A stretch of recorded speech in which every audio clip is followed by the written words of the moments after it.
अगर हम कंट्रीज़ की बात करें तो आज की डेट में नंबर 1 पे चाइना है, देन यूएस, उसके बाद में लाइन लंबी होती जा रही है। और फास्टेस्ट ग्रोइंग की बात करें तो इंडिया अभी बहुत फास्टेस्ट ग्रो कर रहा है। सिर्फ सोलर वो नहीं लगा रहे, सोलर के साथ में स्टोरेज भी दे रहे हैं, जिसको हम बोलते हैं ईएसएस, एनर्जी स्टोरेज सिस्टम्स। क्योंकि एनर्जी कंजम्पशन आप देख रहे हैं डे बाय डे बढ़ रहा है, एसी बढ़ रहे हैं, ईवीज बढ़ रहे हैं, तो कंजम्पशन डे बाय डे बढ़ रहा है। आपको इलेक्ट्रिसिटी परचेज करनी पड़ेगी, वो आपकी बेसिक नेसेसिटी हो गई है। तो आप अगर 1/4 कॉस्ट के अंदर कोई एनर्जी परचेज कर रहे हैं तो डेफिनेटली वो आपकी जो इकोनॉमी है उसमें कहीं ना कहीं इम्पैक्ट, उसका एक बहुत बड़ा इम्पैक्ट आएगा। बात चाहे एनवायरनमेंट को बचाने की हो या फिर हो इकोनॉमी को बहुत अच्छी तरह से बूस्ट करने की, आज पूरे देश जब अपने विकास के बारे में सोच रहे हैं, दुनिया भर के देश जब अपने विकास के बारे में सोच रहे हैं, तो उनके सोच के उस एजेंडे में सोलर जो है वो बहुत ही अहमियत रखता है। क्योंकि सोलर वो चीज़ है जो कहीं ना कहीं उस विकास के एजेंडे को पूरा कर सकता है। और आज के इस पॉडकास्ट में हम पूरे ग्लोबल लेवल पे कौन कौन से देश क्या क्या सोलर को अडेप्ट करने के लिए कर चुके हैं उस पर बात करेंगे, और साथ ही बात करेंगे जो देश सोलर को अडेप्ट कर चुके हैं उसको, उन सारे देशों को उनके अडेप्शन से क्या फ़ायदा मिला, किस तरह से फ़ायदा मिला। क्योंकि भारत भी अब बहुत तेज़ी से सोलर अडेप्शन की तरफ आगे बढ़ रहा है। इन सब मुद्दों पर बातचीत करने के लिए मेरे साथ हैं रमाकांत जांगिड़ जी, जो कि कोरोना सोल्टेक के एमडी एंड फाउंडर हैं, जो कि राजस्थान ही नहीं पूरे देश की बढ़ती हुई सोलर कंपनी है और लगातार बिजनेसेस को, डोमेस्टिक हाउसेस को सोलर एनर्जी से प्लग इन कर रही है, जिससे वो बहुत सारी कॉस्ट सेविंग कर रहे हैं। सर बहुत बहुत स्वागत है। Thank you. एक तरह से रमाकांत जी देखा गया है कि ग्लोबल लेवल पर सोलर अडेप्शन कई कंट्रीज ने बहुत अच्छे से किया है और उसका बहुत फायदा भी हुआ है। तो सबसे पहले तो हम जानना चाहते हैं कि कौन कौन से ऐसे कंट्रीज हैं जो सोलर अडेप्शन में अभी इंडिया से आगे हैं, और उन कंट्रीज ने क्या क्या काम किया है सोलर अडेप्शन के लिए।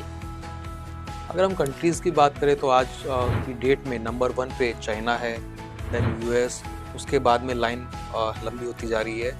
और फास्टेस्ट ग्रोइंग की बात करें तो इंडिया अभी बहुत फास्टेस्ट ग्रो कर रहा है।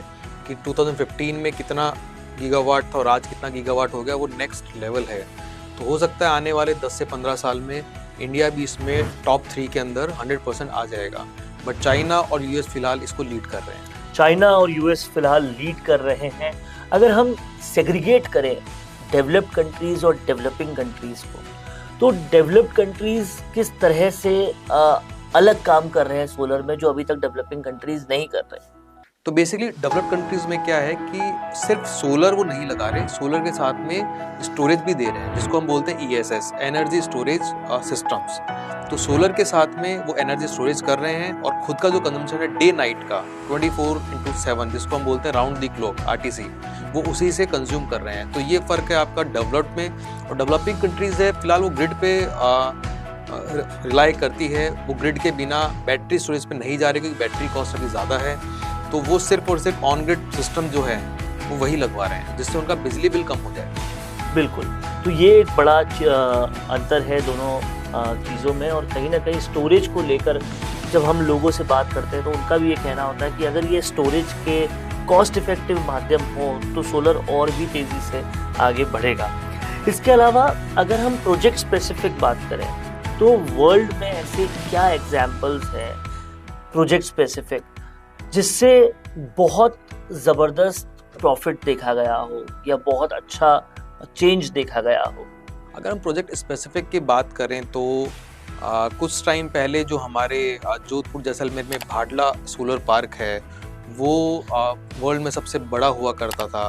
अभी उसको बीट करने के लिए गुजरात के अंदर, अगर आपने सुना हो, खावड़ा एक जगह है जहाँ पे सबसे बड़ा सोलर पार्क लग रहा है, जो आप स्पेस से भी देख सकते हैं, वो इतना बड़ा पार्क लग रहा है। तो अगर सबसे बड़े पार्क्स की बात करें तो वो तो इंडिया में है ही।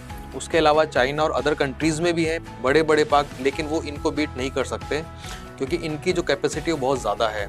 और अगर अपन कॉमर्शियल वायबिलिटी की बात करें तो आज अगर हम एक 10 किलोवाट के प्रोजेक्ट की बात करें, एक 10,000 मेगावाट की बात करें, तो एक कॉस्टिंग का तो फ़र्क आना ही है। प्लस जो जनरेशन हो रहा है वो जनरेशन जो इंडस्ट्रीज कंज्यूम कर रही है, जो स्टेट कंज्यूम कर रहे हैं, एक आप पावर परचेज कर रहे हैं 10 से 12 रुपए के अंदर, एक आप सोलर से परचेज कर रहे हैं 1.5 से 2-2.5 रुपए के अंदर, तो आप देखिए ऑलमोस्ट 4 टाइम्स का डिफरेंस है।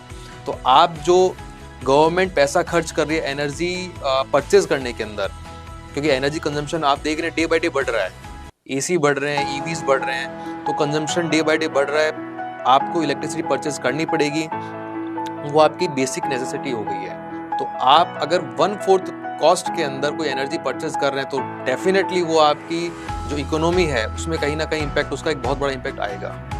अगला सवाल भी मेरा इकोनॉमी से रिलेटेड ही था, क्योंकि जिस तरीके से हम पर्सनल लाइफ में देखते हैं तो हम लॉन्ग टर्म सेविंग्स इसलिए करते हैं ताकि बाद में बेनिफिट बड़ा हो। हम शेयर मार्केट में भी देखें तो आज खरीदा और भूल जाएं तो हमें 5-10 साल बाद बड़ा प्रॉफिट मिलता है। प्रॉपर्टी के मामले में भी यही होता है। तो जब एक देश अपनी इकोनॉमी पर बात कर रहा होता है और ऐसे इन्वेस्टमेंट करने की सोचता है जिससे उन्हें लॉन्ग टर्म बेनिफिट हो, तो वो सोलर की तरफ देखता है। ऐसे कंट्रीज जो सोलर को अडेप्ट कर चुके बहुत वक्त पहले, उनको कितने इकोनॉमिक बेनिफिट्स हुए हैं जिससे हम बहुत सारी सीख ले सकते हैं? अगर हम उनसे सीख लेना चाहें तो जैसे उन्होंने सोलर अडॉप्ट किया, उन लोगों को काफ़ी साल हो चुके हैं, अब वो एनर्जी इंडिपेंडेंट हो चुके हैं। उन्हें ग्रिड के लिए सोचना नहीं पड़ता कि ग्रिड से एनर्जी आएगी तभी उनका काम होगा। वो एनर्जी स्टोरेज पे शिफ्ट हो चुके हैं और अभी तक हम ग्रिड पे हमारी जो डिपेंडेंसी है वो ख़त्म नहीं हो पा रही, क्योंकि अभी हम उस स्टेज पे नहीं आए हैं। तो डेफिनेटली ये चीज़ें कहीं ना कहीं एनवायरनमेंट प्लस आपकी जो इकोनॉमी है उसको कहीं ना कहीं इम्पैक्ट करती है, क्योंकि आपको एनर्जी ट्रांसमिट करने के लिए भी आपको लाइंस डालनी पड़ती है, उनकी भी एक कॉस्ट है, उनके भी लैंड एक्विजिशन होता है। तो वो सारी चीज़ अगर आपकी बच रही है, टाइम बच रहा है, तो आपका जो फोकस है वो इस पे नहीं होके अदर चीज़ों पे हो सकता है, जिससे हमारी इकोनॉमी पे ग्रोथ आए। इसके अलावा एक बहुत अहम क्वेश्चन ये है कि हमने देखा है एनवायरनमेंट को आगे सस्टेन करने के लिए, पोल्यूशन फ्री बनाने के लिए, कार्बन एमिशन कम करने के लिए वर्ल्ड लेवल पर बहुत बड़ी बड़ी बैठकें होती हैं। G20 बैठक और भी कई सारी बैठक होती है, जिससे लगता है कि ये बैठक कोई बड़ा चेंज लाने के लिए हुई, लेकिन वो बड़ा चेंज का जब इम्प्लीमेंटेशन की बात आती है तो ज़्यादा कुछ नहीं दिखता।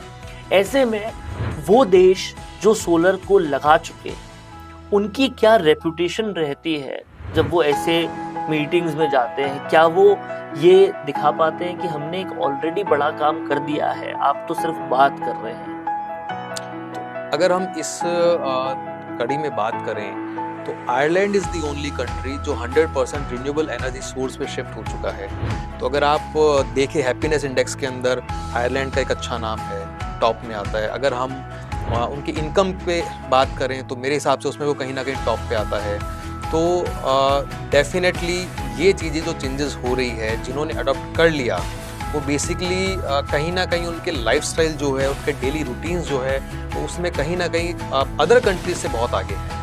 तो ये अडॉप्शन जो है बहुत ज़रूरी है आपकी डेली की लाइफस्टाइल के लिए भी। आखिरी सवाल, जब हम बात करते हैं ग्लोबल अडैप्शन की, तो इंडिया के उस अनाउंसमेंट की भी याद आती है जो राम मंदिर इनॉग्रेशन के दौरान हमारे प्रधानमंत्री मोदी ने किया था कि हम सोलर इंस्टॉलेशन को और तेजी से बढ़ाने वाले हैं और पूरे देश की तरफ लाने वाले हैं। ऐसे में एक निर्णायक मोड़ आ रहा है जब सरकार चुनी जाएगी देश की। अगर तमाम सारे विकास के एजेंडों में 5 साल का सबसे बड़ा एक एजेंडा ये भी होता है कि इंडिया को सोलर की दिशा में और बहुत तेजी से आगे ले जाना है, तो आपको क्या लगता है कि दुनिया के परिप्रेक्ष्य में इंडिया किस तरह से एक परचम लहराएगा? डेफिनेटली जो अनाउंसमेंट वो थी उस पर वर्किंग चल रही है, जो उन्होंने गाइडलाइन निकाल रहे हैं टाइम टू टाइम, जो इम्प्रूवमेंट वो करना चाह रहे हैं सिस्टम में, वो इम्प्रूवमेंट हो रहे हैं। और जैसे ये सब चीज़ें एक बार अलाइन होगी, आप ऊपर के लेवल से लेके नीचे के लेवल तक सब चीज़ें जब अलाइनमेंट में आ जाएगी, तब डेफिनेटली उसमें एक बूस्ट आने वाला है। और इसके बाद में क्या रहेगा कि जो प्रोजेक्ट्स हैं, जो आज हम एक सिंगल लोकेशन पे मान लीजिए 100 मेगावाट का प्लांट लगाते हैं, उसकी बजाय अगर हर घर पे सोलर होगा, जो उनका नारा भी है घर घर सोलर, छत छत सोलर, तो उसके अंदर जैसे ही आप ये मान लीजिए कि सोलर इंस्टॉल होंगे तो आपके जो कार्बन फुटप्रिंट्स हैं वो कम हो जाएंगे, और उसके अलावा जो एक एनर्जी ट्रांसमिट करने के लिए जो साधन सरकार के लग रहे हैं वो भी कम हो जाएंगे, और धीरे धीरे हो सकता है वही सोलर प्रोजेक्ट आने वाले टाइम में एनर्जी से कनेक्ट हो जाए, तो हो सकता है ग्रिड की रिक्वायरमेंट नहीं हो। वो फ्यूचर है, बट 100% कुछ ना कुछ फ्यूचर में बड़े चेंजेस होंगे।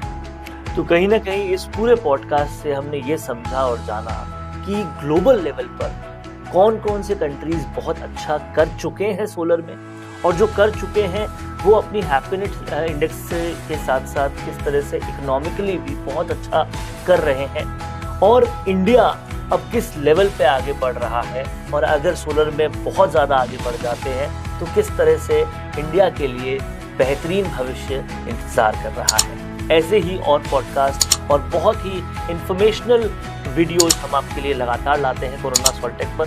तो कोरोना सोल्टेक के इस चैनल को सब्सक्राइब करना ना भूलें। नमस्कार।